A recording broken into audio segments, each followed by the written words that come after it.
Assalamualaikum warahmatullahi wabarakatuh. Salam sejahtera, shalom, om swastiastu, namo buddhaya, salam kebajikan. Halo teman-teman, sebelum kita membahas materi terkait pendidikan Pancasila, izinkan kami dari kelompok 4, saya sebagai Aingi Resnawati dengan nomor induk 25010189, program pendidikan, bimbingan dan konseling kelas BKB 1 dari IKIP Siliwangi Bandung. Halo teman-teman, perkenalkan nama saya Sinta Mutiara dengan NIM 25010156. Halo teman-teman, perkenalkan nama saya Zikra Fajar Alwayina dengan NIM 25010180. Hai teman-teman, perkenalkan nama saya Siti Jenab dengan NIM 25010143 dari IKIP Siliwangi. Halo teman-teman, perkenalkan nama saya Azahra Julianinda Pratiwi dengan NIM 2501032. Dan hari ini kami akan mempresentasikan materi yang berjudul Pancasila sebagai pedoman etika dan juga kontrol sosial. Selamat menyaksikan.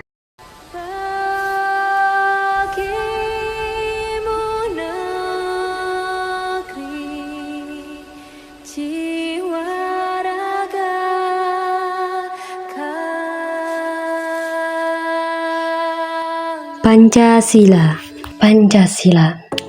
adalah dasar negara dan falsafah bangsa Indonesia yang terdiri dari 5 dasar.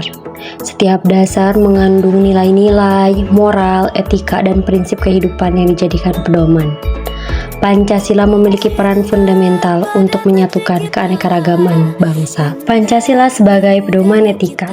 Pancasila berfungsi sebagai paduan moral dan nilai-nilai luhur bagi perilaku individu dan kolektif di masyarakat. Bertujuan untuk membentuk warga negara yang beradab, berakhlak mulia, toleran terhadap keberagaman, menghormati hak asasi manusia, serta mewujudkan keadilan sosial. Pancasila sebagai kontrol sosial. Pancasila berfungsi sebagai pedoman bagi masyarakat dalam menjalani kehidupan yang harmonis, adil, dan tertib. Sebagai dasar negara, Pancasila mengatur norma-norma sosial yang harus dipatuhi untuk menciptakan keseimbangan antara hak dan kewajiban. Implementasi Pancasila. Sila pertama, ketuhanan yang Maha Esa, mengajarkan kita etika, saling menghormati, kebebasan beragama, dan menjaga hubungan harmonis antar umat beragama. Sila kedua, kemanusiaan yang adil dan beradab, mendorong perilaku adil dan berperi kemanusiaan, serta mengutamakan penghormatan terhadap hak asasi manusia tanpa diskriminasi.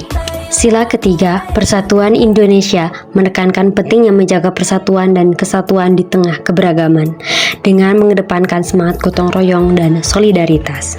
Sila keempat, kerakyatan yang dipimpin oleh hikmat kebijaksanaan dalam permusyawaratan perwakilan, mendorong praktik musyawarah dan mufakat dalam mengambil keputusan. Sila kelima, keadilan sosial bagi seluruh rakyat Indonesia, mengedepankan keadilan sosial, pemerataan kesejahteraan, dan mengurangi kesenjangan sosial di masyarakat. Kita semua mengetahui bahwa Pancasila adalah fondasi filosofis dasar negara dan sekaligus kerangka utama kontrol sosial yang seharusnya mengatur moral dan perilaku seluruh elemen masyarakat. Namun sebagai warga negara yang dewasa, kita harus secara jujur dan kritis mengakui adanya disparitas signifikan atau jurang pemisah antara idealitas nilai-nilai luhur Pancasila dengan realitas perilaku di lapangan. Pelanggaran yang marak menunjukkan bahwa daya cengkram Pancasila sebagai kontrol sosial belum sepenuhnya efektif. Seringkali karena melemahnya internalisasi di tingkat individu dan inkonsistensi menegakkan di tingkat sistem. Contoh-contoh yang secara nyata menunjukkan bahwa norma Pancasila belum sepenuhnya berfungsi sebagai kontrol sosial. Di antaranya adalah sila pertama yang menjamin kebebasan beragama dan toleransi antar umat beragama, namun nyatanya masih saja ada yang intoleran dengan penolakan dan pelarangan pembangunan rumah ibadah oleh kelompok mayoritas. Lalu, sila kedua yang menjunjung tinggi martabat manusia, keadilan, dan kesamaan derajat.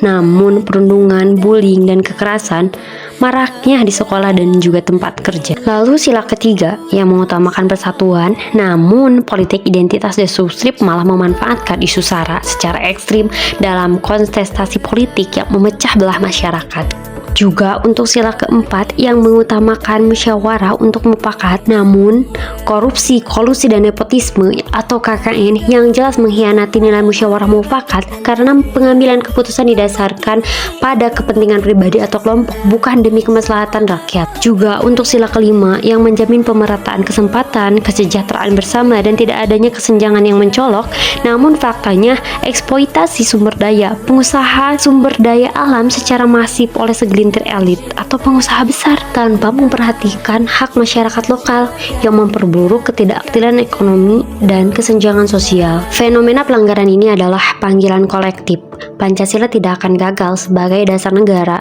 tetapi Pancasila bisa gagal sebagai kontrol sosial jika kita tidak secara sadar memperhatikannya. Memperkuat fungsi Pancasila sebagai kontrol sosial berarti memperkuat moral dan etika pada setiap individu, serta memastikan penegakan hukum yang adil tanpa pandang bulu.